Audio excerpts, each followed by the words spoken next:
Isma'u sawta sama Ja'al Masih Ja'al Masih Niz bishna zami Ahmad İmam-ı Kamgar Ahmad İmam-ı Kamgar. Assalamu alaikum, gentlemen. Welcome to the MTA studios. We've got a really special opportunity today, actually, Usman Saab, Safir Saab, because we're here to talk about the Promised Messiah Day. And lots of memories, growing up here in this country, Usman Saab, I mean, you must have memories of the Promised Messiah Day, going to the masjid, listening to the speeches. As you get older, you get different responsibilities within the Jamaat. And it comes to us all, Usman Saab, it comes to us all. You get different responsibilities, and sometimes you get expected to stand up and make a speech and really try and crystallize in your own mind as well what that message means and what the essence of that message is. Absolutely. I think for me, one thing that stood out, again, when I was very fortunate, we were born and raised Ahmadi Muslims, never really questioned faith. We just, parents at Ahmadi would go to the mosque regularly, we attend these functions. But what stood out for me always, and what kind of led my interest in wanting to find more, and it's something we're going to delve more into now, but it's like how someone over 100 years ago, where the world wasn't as developed as it is now, we have to take ourselves out of 2023 to really understand how amazing, how divinely guided the Promised Messiah was, in the sense that he stood up in a small village of Qadian. And now that same message is across 200 countries of the world. Just this one small point was a huge kind of inspiration for me to wanting to find more. That actually there must be some truth in this claim for someone to be this successful. And the remarkable thing is, Safir Saab, that the prophecy which was vouchsafed to the Promised Messiah about how his message would spread, at the time, it would have seemed ridiculous. Yeah, I mean, if the prophecies you look at, very ambitious. At the time, as Usman also said, that, the Promised Messiah Islam in a small village, even in India, people didn't really know at that time. And then to a stage where you have Ahmadiyya Muslim missions across the world, wherever you go. And I'm sure we're going to talk about later as well, Africa as well, how countries in Africa, people are so devoted to Ahmadiyya just because of the Promised Messiah. And the one prophecy that every Ahmadi knows, I will cause thy message to reach the corners of the earth. And as a special treat, we are going to reach the corners of the earth today as well. And we are going to have the opportunity to speak to Ahmadis around the world to really learn something about how the message of Ahmadiyya was spread to every corner of the earth. But of course, in making that journey, we have to start with Qadian. Could you tell us a little something about how the message of the Promised Messiah started in Qadian? Bismillahir Rahmanir Rahim. Hazrat Mirza Ghulam Ahmad alayhi salam claimed to be the promised Messiah and reformer of the later days. His divine message originated from a remote village of Qadian.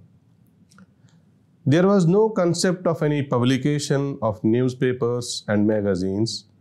There were no proper channels of transportation and communication here in Qadian. The roads were very poor and there were only a few shops. Hazrat Bhai Abdur Rahman radiyallahu anhu, who was a very close companion of the Promised Messiah alayhi salam, when first wished to visit Qadian around 1895, says that the absence of any proper means to reach Qadian was such that even finding a mode of transport was a difficult feat. Later on, the mode of transport that became available consisted either of a cart pulled by blocks or similar animals, or a horse-driven carriage. Also, the situation within Qadian itself was not much better. Hazrat Bhai Abdur Rahman radiallahu anhu says that there were old ruins, the town being almost deserted with air of sadness all around, was as if it was in a state of mourning. There were 2 bazaars with just a handful of shops selling a few commodities of poor quality. Most of requirements had to be obtained from the 2 nearest towns of Batala and Amritsar. So this was the Qadian from where Hazrat Mirza Ghulam Ahmad alayhi salam claimed to be the Mahdi, the Messiah, and proclaimed that his mission was to reform the whole mankind. And Allah the Almighty revealed to him that I shall cause thy message to reach the corners of the earth. The opponents ridiculed and mocked at him and left no stone unturned to stop and subdue this divine message. But they failed miserably and were humiliated by Allah. This prophecy got fulfilled in letter and spirit. The pious and guided people flocked to Qadian and entered his fold. The remote and unknown village of Qadian became famous and familiar. Newspapers, magazines, and books got published. Press was also established. And the message of promised Messiah alayhi salam began to spread in the world, and his message had reached to the corners of the globe in his lifetime. After the demise of the promised Messiah alayhi salam, Allah bestowed certain means of communication to spread this message under the divine institution of Khilafat. Centers of Jamaat for propagation were established throughout the world. Then, world witnessed the live transmission of this message from Qadian through satellite during the blessed era of Hazrat Khalifatul Masih Khamis, Ayyadahullah Ta'ala bin Nasir Aziz. MTA, under the guidance of Huzur Anwar, is playing a vital role in spreading the message of the promised Messiah alayhi salam to the corners of the world. This rapid advancement is solely a result of the promise that Allah made to the promised Messiah alayhi salam. How nicely the promised Messiah alayhi salam says in his Urdu poem, "मैं था गरीब व बेकसो गुमनाम व बेहुनर, कोई न जानता था कि है कादियाँ किधर। लोगों की इस तरफ को ज़रा भी नज़र न थी, मेरे वजूद की भी किसी को खबर न थी। अब देखते हो कैसा रुजूए जहाँ हुआ, एक मरजे खवास यही कादियाँ हुआ." And that was just amazing, wasn't it? Just listening to that and learning about the humble beginnings of the Jamaat, really, in Qadian. And as we said, that prophecy, I will cause thy message to reach the corners of the earth. And again, Allah spoke to the promised Messiah and gave him that glad tiding that the message would spread throughout the world. And it's just incredible to think. I actually want to ask you, because we haven't had the opportunity to go there, inshallah, one day we will, but you've actually been there. Yeah. So, and this is so important to realize that actually our Jamaat, regardless where you're from, we're one body. So how was it for you kind of going there and experiencing it for the first time? It's not really something that you can express in words, I think, because, as we said, we all grow up, we listen to those accounts, those narratives of the life of the promised Messiah and the fulfillment of the prophecies of the Holy Prophet ﷺ in the person of the promised Messiah and the revival of Islam, and how he fought throughout his entire adult life to bring the true message of Islam to the world.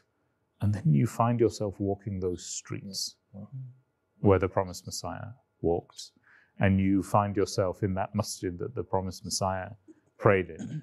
And it's an incredible feeling, absolutely amazing, and just a blessing in every sense. And when you're there, you go and you're just walking through the streets, the markets, you meet ordinary people, and you will find extraordinary stories relating back to that time as well. People whose parents, grandparents, great-grandparents were part of that tapestry of the history of Ahmadiyyat in Qadian. So it's really amazing just going there and seeing those sites and hearing those stories. And one thing, Sfisab, when you go there, when they hear that you've come from London, there's a special love, actually, because they also recognize that at the time of the Promised Messiah, London was seen as a very special place, actually in some ways the center of the world, because it was the seat of the British Empire, and the British Empire, the sun never set on the British Empire, and at the time the empire spread throughout the world, including in India. And so the idea that the message of the Promised Messiah could spread to London was an incredible one.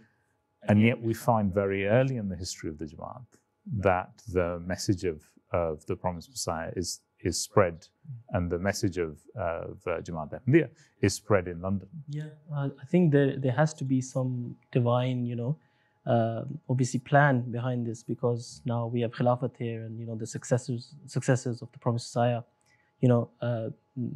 driving the Jamaat forward from London, from England here. So it's a great connection there. And we're really lucky because we get to speak to Naseem Bajwa Sahab. Assalamu alaikum, Naseem Bajwa Sahab. Thank you for joining us today. My first question to you is, please tell us about Fateh Muhammad Sihal Sahib and the significance of him coming to London. Wa alaikum assalam wa rahmatullahi wa barakatuh. Thank you for your question. Hazrat Chaudhry Fateh Muhammad Sahib Sihal was the first missionary of the Jamaat-e-Ahmadiyya in United Kingdom. He was the companion of the Promised Messiah, peace be upon him, and he came here on 25th of July 1913. In fact, he did his master's degree before he came here, and he dedicated his life for this service of Islam Ahmadiyyat. But the first foreign mission was established in UK, and that was in 1913, in the time of the first Khalifa, Hazrat Maulana Nuruddin Sahib. He sent Hazrat Chaudhry Fateh Muhammad Sahib Sihal to UK. And as I already mentioned, that on 25th of July 1913, he arrived here in UK.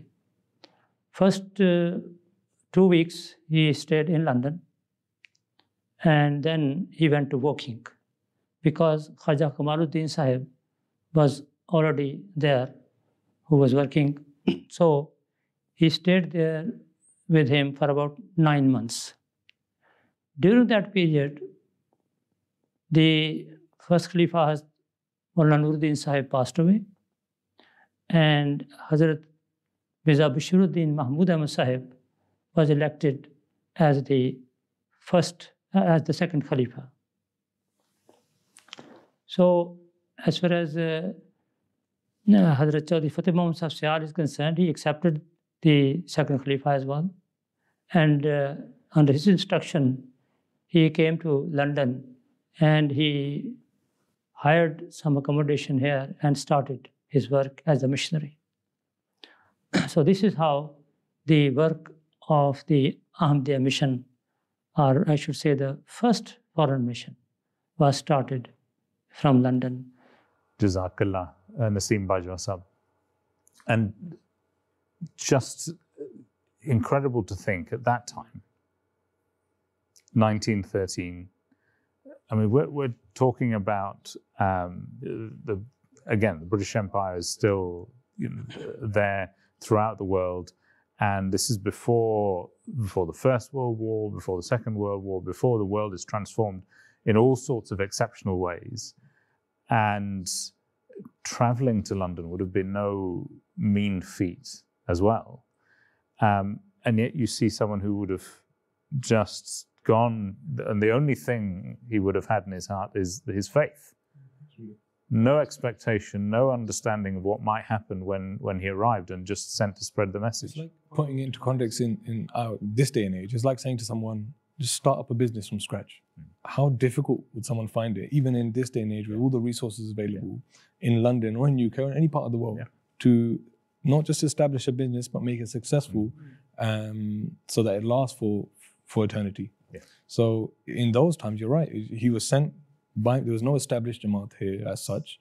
He was sent as the first missionary to go establish a Jamaat at that time of what looked like the center of the world. We know now to be the center of the world because Khilafat is here. But you're right. In those times, we've got to take ourselves, again, I always say with these conversations, we've got to take ourselves out of our resources and our experiences to truly understand how magnificent this was. And the Jamaat didn't have great resources at that time either. Now, alhamdulillah, Jamaat is blessed as the time has gone. But at that time, there was pretty much like a one-way ticket in many instances where missionaries were sent and then they didn't know when they were going to come back. When the Jamaat was considering to buy this mosque or this kind of plot, at the time, some people had concerns that because Sarfud or Wandsworth wasn't really central London, it was the suburbs of London, so Azul, we shouldn't buy this land, we should buy something more central. And Azul at that time said, no, if it's not considered it now, it will be considered. And look at how it is now. It's like, that is the hub of kind of, if you Google, so I work there as a Murabbi, I have the great fortune to work there, an honor of working there. And there are a lot of schools who just kind of Google London Mosque, or mosque in London, and Fazl Mosque comes up and then they call us and then it's a great opportunity for them to visit and we then introduce who we are. So it's amazing. Like you said, it's so historic. No, mashallah. And from there, from the London Mosque, that historic mosque, now to Bait al-Futuh, and by the grace of Allah, the recent inaugural event which occurred in the new complex of Bait al-Futuh. Incredible. Like I said, you know, if you take, it's such a weird thing to say, but if you take religion out of it and just look at it as there's this one community that started 130 years ago in a small village in Qadian, and now probably in the most expensive city in the world, it's got two landmark mosques. And one being the Bait al-Futuh, which is so befitting of the name, the House of Victories, and one being the first purpose-built mosque in London, which has its own history attached to it. We're talking about spreading the message of the promised Messiah. And Bait al-Futuh Mosque is significant also because it is the seat of MTA Studios, which we happen to be in today. Yeah, we have to say that. And of course, we have to mention Voice of Islam as well. Of course. Yeah. And we're home of Voice of Islam. Yes, alhamdulillah. I mean, this is also spreading the message of the promised Messiah to the corners of the world. It's amazing. You look at this. And I think, as Usman said, that if you take everything away and you just look at this single prophecy, I shall cause thy message to reach the corners of the earth, and the ways, the avenues that Allah the Almighty has opened, it's just incredible. I think that should be enough for somebody to understand that this, the prophecy was true. And from one corner of the earth to the very other end of the earth, and we have the opportunity to talk to Imran Malik Sahib in Australia. Assalamu alaikum. Imran Sahib, can you tell us a little something about how the message of Islam Ahmadiyya reached Australia? Wa alaikum assalam rahmatullahi wa barakatuh. As you mentioned already, Australia is one of those fortunate countries in the world where the message of promised Messiah Islam reached in his lifetime. And not only his message reached here, but there were many people who accepted that message and became Ahmadis. And when we consider the distance between Qadian and Australia at that time and the limited resources of Jamaat, and then we find that it is just sheer grace of Almighty Allah that how He make these arrangements for promised Messiah Islam to reach to Australian shore, to a new continent. If we look at the history, it was in early 1900s when in different newspapers the name of the promised Messiah Islam appeared, with the titles Muhammadan Messiah or Messiah in India. But it was in 1903 when Hazrat Hassan Musa Khan Sahib Razillah Ta'ala Anhu accepted Ahmadiyyat. He has the honor of being the first Ahmadi of Australia.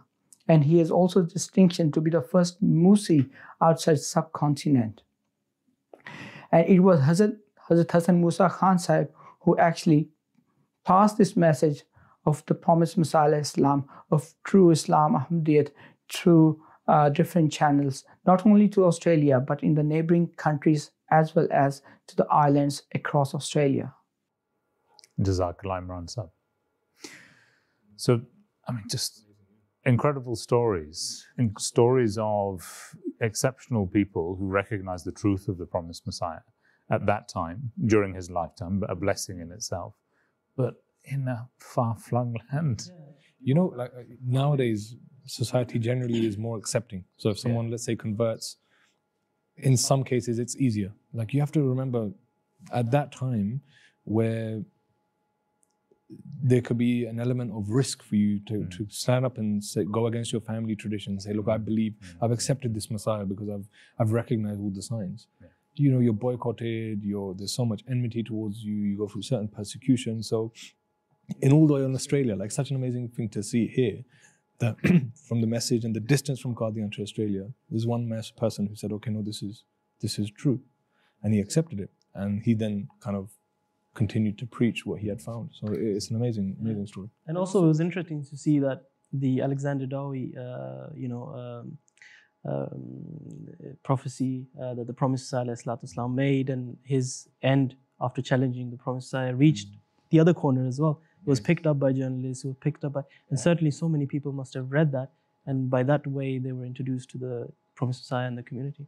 No, absolutely. And you know, it nicely segues through to the United States and how the message of Jamaat Ahmadiyya and the message of the Promised Messiah was spread to the United States. And we're very lucky that we can speak to our friends in the USA. And Amjad Khan Sahib, assalamu alaikum.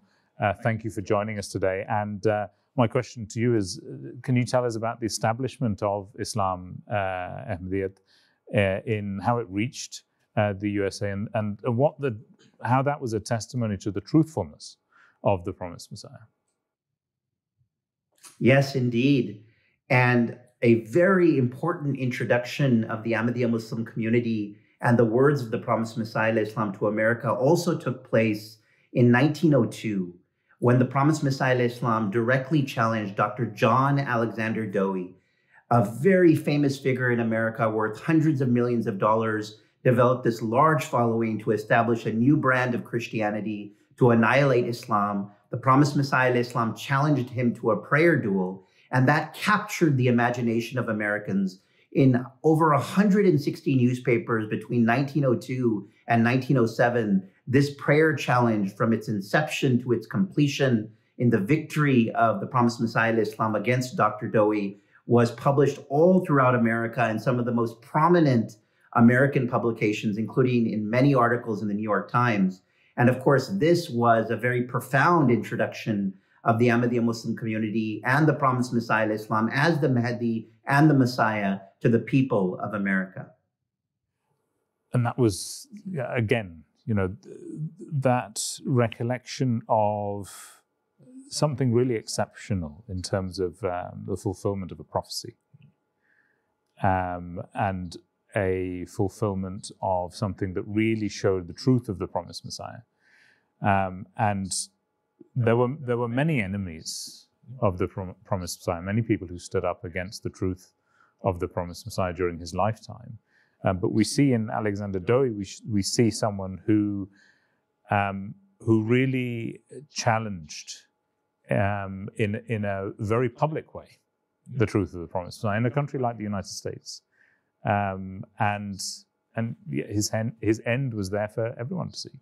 And it's interesting to see, I mean, you only have to go back and watch all of the MTA coverage of Huzoor's previous tour. It's amazing. It's such a inspirational thing to watch, and it almost sometimes gives you goosebumps, because when you know this history, for example, when you want to start a campaign, the basic thing you require is funding. And this guy had that funding. It was very well off. I know we can't go into it, but if you compare just his funding and how much resources he had compared to the Promised Messiah Islam, and now look at the outcome 100 years later. And we're still only saying on the basis of because he's a true prophet and the Messiah that was prophesied to come.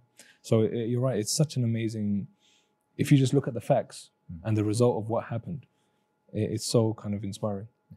And the only reason his name is remembered, Dowie's name is remembered, is because he tried to stand up against the Promised Messiah and failed utterly. And recently when Huzoor obviously went to inaugurate the mosque there. In Zion. And he was given the key to the city, which actually it's amazing, as you mentioned. It was goosebumps. Yeah, I it have was to say, goosebumps. it was incredible. That it will be remembered because of the promised Messiah. Yeah. And again, thinking about those early MDs and Mufti Muhammad Sadiq Sahib, who went there, and again, huge sacrifices, and just landed there and just, went for it. And he was there to spread the message. And from the very beginning, at the point at which he landed in the United States, passing through immigration, he wasn't thinking about anything else apart from doing tabligh. Even on the travels, he was doing tabligh, and that's why we have, mashallah, so many African Ahmadis, American Ahmadis there, and a lot of them obviously go way back to that time as well. And not only missionary Mufti Muhammad Sadiq Sahib, but also I think there was a gentleman whose name was Muhammad Alexander Russell Webb. He was actually also writing letters to the Promised Messiah even before that.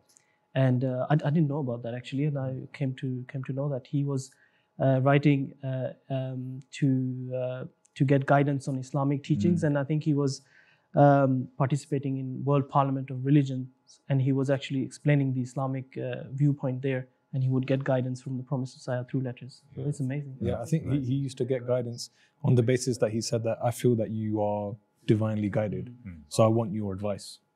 So again, and this is at that time, we've seen it now that world leaders come and meet our beloved Hazur and they get advice, but at that time where you have to keep in mind like the difficulties that they would face in terms of like getting your message across to the world. Days, weeks, months. How long it takes. But yeah, even you mentioned Rabi Sahib in America, Mufti Muhammad Sadiq Sahib. He would also write in their local newspaper. I believe it was Muslim Sunrise newspaper, just to spread the message. And all of these different tools were used as to spread the message of Islam Ahmadiyyat. And it's again another amazing example of how the message of the Promised Messiah was spread around the world. And there are some wonderful examples from the early history of the Jamaat in the USA. But it's not the only country. And I mean, one of the special things about Jalsa Salana, I just have to say this, and of course you're wearing an Indonesian cap, and it's a bit of a legacy thing now. But back in the day when it started, it was, everyone was like, well, because they're ventilated and yeah. But the history of the Jamaat in Indonesia is just amazing when you hear it, and how those first MDs were Indonesian. They were Indonesians who received the message of the Promised Messiah, and then they became MDs, and they then spread from there. And it's absolutely amazing. And we have to speak to someone from Indonesia to hear the story from them. And Dr. Munawar Ahmed from Indonesia, Assalamu alaikum. Can you tell us about how the establishment of Islam Ahmadiyya in Indonesia testifies to the truthfulness of the Promised Messiah? Assalamualaikum warahmatullahi wabarakatuh. Jazakumullah for your question about the Indonesia Ahmadiyya progression. Well, I want to talk to you about the Ahmadiyya in Indonesia is beginning from 3 students from Sumatra come to India, and then they came to Qadian. In Qadian, he met Hazrat Khalid Masih second, and then after that, he asked to the Hazrat Khalid Masih second about invitation from the student to him. And after that, the Hazrat Khalid Masih second sent Mr. Muhammad Rahmat Ali Haote to Indonesia, and he came in Tapak Tuan at 1925. At 1925, and after that is spreading Jamaat in Sumatra and in Java. The historic moment for our Jamaat Ahmadiyya is at year 2000, where Hazrat Khalid Masih come to Indonesia, and then he met our president and our parliament of Indonesia. This is the truth of Ahmadiyya, the truth of Masih Maud alayhi salam, because Ahmadiyya Indonesia is a big country for Muslim, and now in 2023 we have 412 branch in Indonesia, and then we have also 460 mosques around Indonesia. This is the important thing for our Jamaat, and this is the proof of the truth of Masih Maud alayhi salam about Ahmadiyah. Jazakallah, Dr. Munawwar Sahib. And I mean, it's just amazing. Branches is huge. Like it's and over 400 mosques as well. That's a very big number. So it's always lovely to meet Indonesian Ahmadis when they come for Jalsa Salana. We're talking about Jalsa Salana. I think we perhaps don't recognize how big a Jamaat is there. When we sit here in London, we don't recognize how big a Jamaat is there in Indonesia. And another beautiful example of how the message of the promised Messiah spread. And of course, the first MD to go to Indonesia then in the 1920s at the time of the second Khalifa. And again, incredible sacrifices. There were students, I believe you mentioned. Yes. Really, yeah. So that in itself is like a huge thing. Yeah. That at that young age, they knew that they had to accept, or they had to kind of go and find out more and kind of help their other fellow Muslim brothers to reach the truth. It's huge sacrifice. The pictures, when you see them, that's how you learn that this is this is the history. And you look at, they took on that long journey to come to meet the promised Messiah or the Khalifatul Masih Sani, and going back with that message and spreading that. And now the result, mashallah, it's amazing. We have to go to Mauritius now, because very, very special, and we get to speak to Amir Saab, Mauritius. And Assalamu alaikum, Amir Saab, thank you for joining us today. Could you tell me something about the first missionary who came to Mauritius and the setting up of the first Jamaat there? Wa alaikum salam. Jazakumullah for asking this question. Actually, it was Hazrat Muslim Maud anhu who sent the first missionary to Mauritius in 1915. It was following a request from some gentlemen who joined the Jamaat 1 year earlier. Actually, it was Maulana Sufi Ghulam Muhammad Sahib was the first missionary. He came to Mauritius by ship, but he wasn't allowed to get down due to some opponents, mainly non-Ahmadi Muslims. However, the few Ahmadi members that we had at that time, they tried all their best and they managed to get the missionary in Mauritius. And it's, again, an incredible testament to the Jamaat, isn't it? That they're in this small island nation, Mauritius, that there's not a corner of the world that's forgotten in this story of the Jamaat. As we know, it's spread to every country in the world now. But even in that early history of Jamaat Ahmadiyya, the Khulafa had their eye on ensuring that message was spread everywhere. And I think one point for me, again, very personal to me, that is always a sign of truthfulness, is that regardless, one proof of someone's truthfulness is regardless of the hurdles that are presented before them. And in this case, for example, they didn't let him get off the ship, meaning they tried to do everything to stop that message of Ahmadiyyat or the missionary of Ahmadiyyat to kind of come to their country and start preaching. But regardless of their hurdles, regardless of their enmity, and this is across history and not just in Mauritius, but in every country of the world, is something it's very common, that it doesn't stop us. And our progression it goes from strength to strength. So again, that is one, for me, very personal thing, that it's, if someone says they're from God, why would God aid them if it wasn't true? And it wasn't just one attempt. There are hundreds of attempts across hundreds of countries where people have tried to stop Ahmadiyyat from spreading. And look, in the beginning, in many places, obviously, the opposition was there. Maybe for many people, it was very new, and maybe many people thought, okay, this is a challenge to our way of life or system.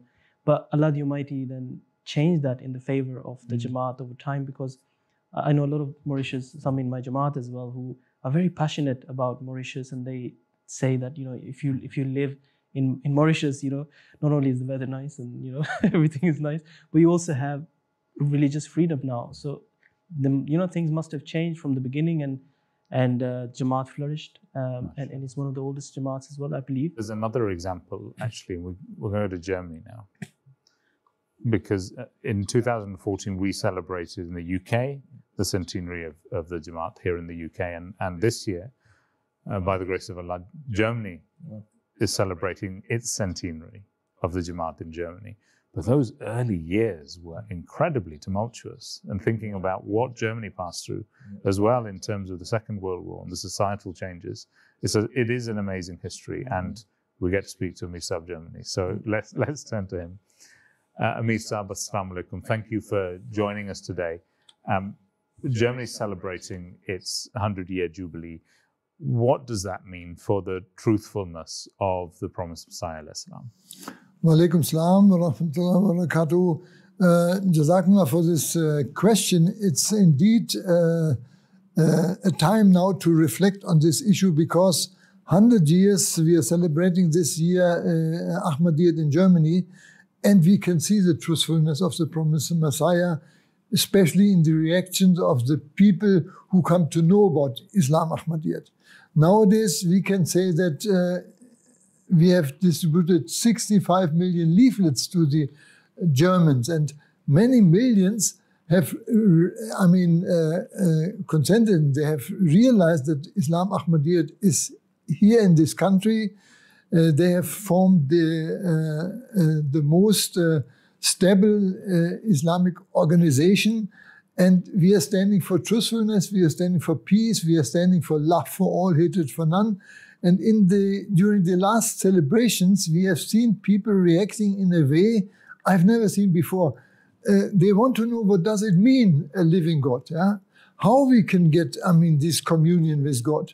So people, when they listen to our speeches, when they listen to the Khalifa, when they listen to the word, for example, in the video of the third Khalifa, when he said, how you want to conduct your mission, and he said, we want to win their hearts. Then everybody was smiling, and they were saying, that's really what we see from Ahmadiyyat. Yeah? And I think this is in the moment being developed more and more in 250 Jamaats throughout Germany, that Ahmadis have started winning the hearts of the people, and only through following the promised Messiah, alayhi salam, who has had this mission that he wanted to bring together, man with God Almighty. Yeah. Jazakallah, Amir Saab. Just amazing stories. Yeah, I think one thing that Amir Saab said that stuck with me is that not only, like we've spoken to so many different people from across the world, does it prove the truthfulness of this prophecy, but like Amir Saab said, it proves that there's a living God. And in this day and age, if you look at the root cause of all the issues that we face in society, it's because people have gone away from Allah Ta'ala. So this again is a huge proof of not just that this promised Messiah Islam as a Masih Islam was that Messiah Mahdi, but also that there's a living God who speaks today. And the progress of the Jamaat in all of the different countries, all the corners of the world, is proof of that as well. And again, thinking about the early history of the Jamaat and those missionaries, Maulvi Mubarak Ali Sahib was the first missionary in Germany, and the establishment of the Nur Mosque, the first mosque, and it's amazing to see its transformation and the fact that it has gone through all of that time and through a difficult history. Yeah, absolutely. Also, I think with regards to the 100 years of the Jamaat there, another, I think, very remarkable target that the Jamaat Germany has is about building 100 mosques. And I think there are over 50 now, alhamdulillah. So that is also going to go a long way to spread Islam Ahmadiyyat in obviously new cities and Germany's vast country as well. So that is going to be also a fulfillment of this prophecy, I think. We can't forget Africa. Of course not. We haven't. And in many ways, West Africa, Sub-Saharan Africa, West Africa, and those names trip off the tongue, don't they? The Gambia, Ghana, Sierra Leone, Liberia. And for some of us, amazing memories of going and visiting those places. I'm sure that you both of you have amazing stories. And when you go there, you really feel, when you talk to the people there, you really feel something very special. You must have something to tell about. Yeah, alhamdulillah. I was fortunate to go to Sierra Leone, where I believe Maulana Abdul Rahman Nayar Sahib also was the pioneer missionary, and the people there are so passionate and dedicated towards the Jamaat. I remember with the local missionary, we had this was around Eid al-Adha, and we were supposed to pick up some goats and put them in the back of the truck and then go to a village to do Eid Qurbani there. It was really a whole new experience for us that we have never done that before, right? We would just go Chanda.org and do the Qurbani. But actually went there, it took 3 or 4 hours. We went through a really treacherous route through the forest, came to a village. Literally there was no electricity, nothing, and mud houses. And we go into the mosque or the place where they had the center, and you see a big picture of the Promised Messiah there. And I think that was mind blowing for me to see that there's nothing here, no electricity, out in the middle of nowhere, and what they have is the picture of the Promised Messiah in there. I remember my first memory of, you can say, Ghana, because we mentioned Ghana, is the documentary that MTA prepared of Hazur's tour of Ghana. And that one specific scene where Hazur was on the balcony, and there's hundreds, if not thousands, of Ahmadis just waving at Hazur, expressing their love. That was one of the most amazing, inspiring, emotional scenes I've witnessed. That actually, in the broader picture, it shows you how big of a family we are. Because ultimately, we're one big family. Our Jamaat is one family. We're all connected, regardless where we're from, what our background is. But I'll give you an example of Ghana. So I had the opportunity to go to Liberia as part of, after graduating, we went there for 2 months. And we were traveling from one city to the other. And it's just part of your route because the roads aren't developed, so you're bound to get a tire punctured.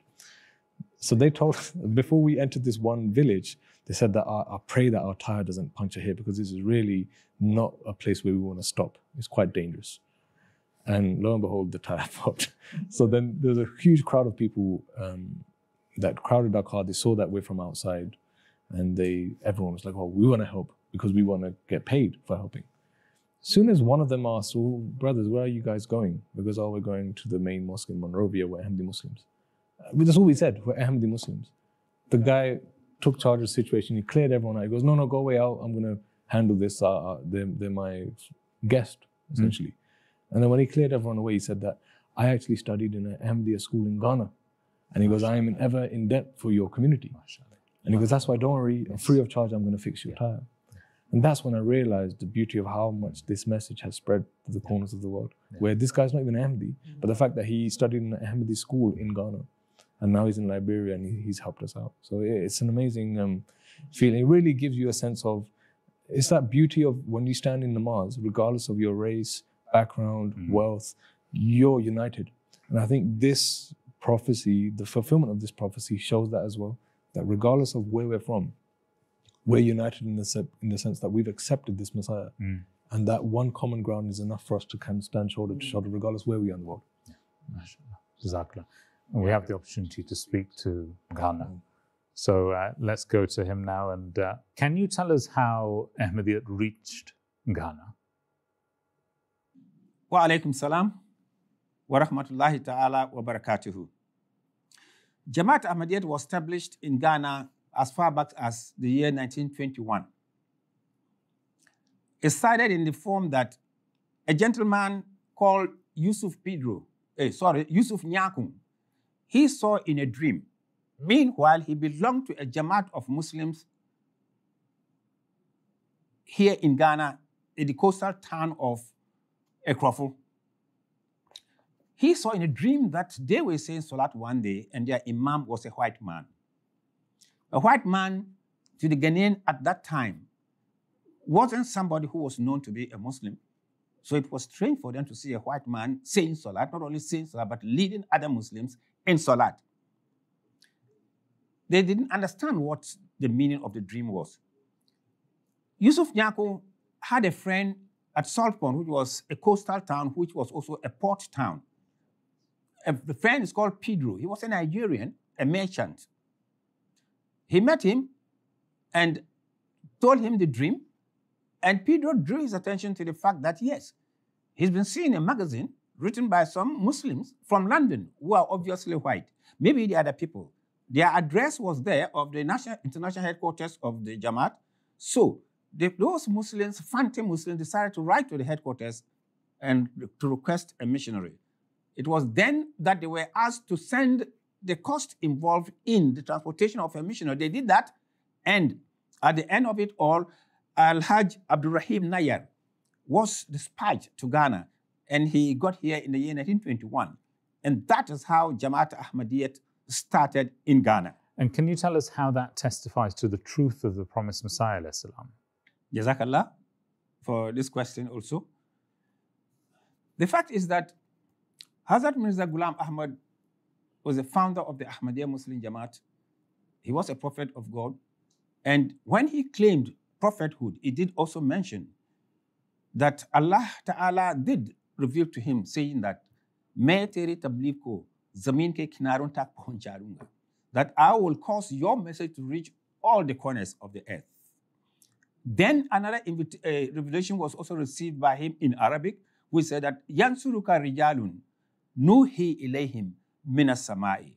Now, that we shall assist and help you with people who will be spiritually prepared and who will send from the heavens to come and assist you in carrying out your work. Now, if you come to think of these two revelations that were received by Hazrat Mirza Ghulam Ahmad about Jamaat Ahmadiyyat, and come to think of the extent to which Jamaat Ahmadiyyat has spread throughout the whole world, such that, as we said, we have more than 200 countries in which Ahmadiyyat is solidly established, juxtaposed against Qadian, which is in the Punjab of India, away from Amritsar, an unknown place even today. For someone to come from such an obscure corner to make such an announcement and to back it up with revelations from the Almighty Allah, and for it to materialize to such an extent that you have more than 200 countries, and with me sitting down here in a far corner here in Africa, Ghana, as a leader of Ahmadi Muslims, and talking to you and telling you about the truthfulness of Hazrat Mirza Ghulam Ahmad, you should have no doubt whatsoever in your mind. Jazakallah. And more amazing stories. And I've personally as well can tell of the Gambia, where I've been many times, and always an amazing reception from MD brothers there in the Gambia. And when they sometimes ask them, I message them and say, "I'm coming, what do you want me to bring?" And they just say, "Just your prayers." And you're coming from the land where Huzur is, where the Khalifa is, and that for us is enough that you're bringing those blessings with you. And it's just amazing to when you hear that, it also humbles you hugely. They're so devoted. As in, one thing all African countries and the Jamaats have in common, the level of devotion. Yeah. Especially when, for example, I also had the opportunity to go to Nigeria. And we were celebrating their centenary. We went as a sports team to celebrate. It was a tournament that we took part in. So the day before we came back, we had the opportunity to go on a local radio station just to introduce who we are and to preach our message. Now, at that time, because we were living in that village, we knew there were very little resources. We didn't know how many people would be listening to this radio station.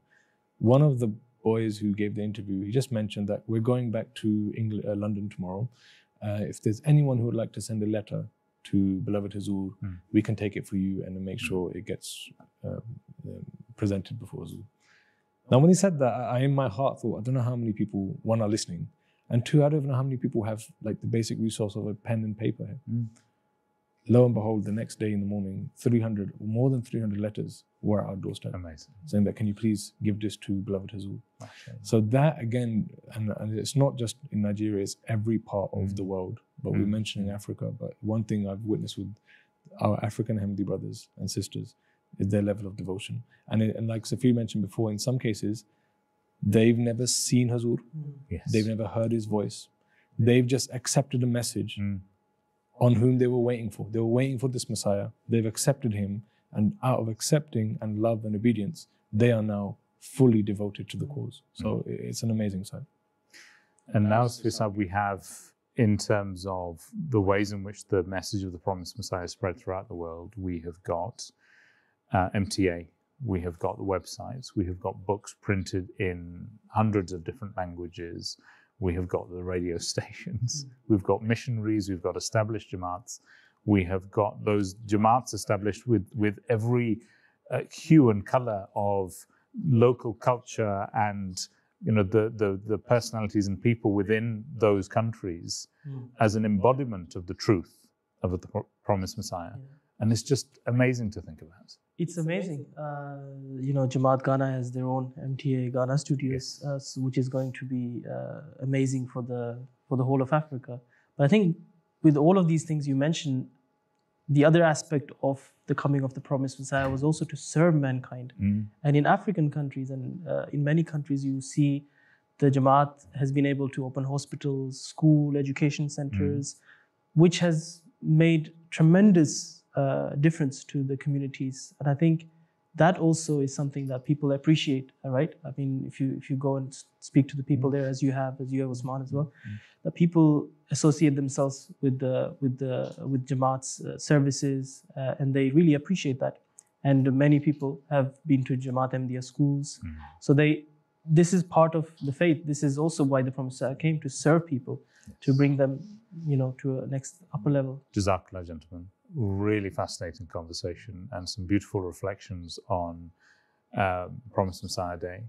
And every year, I think we get the opportunity, especially as we get older, to reflect more on the truthfulness of the Promised Messiah.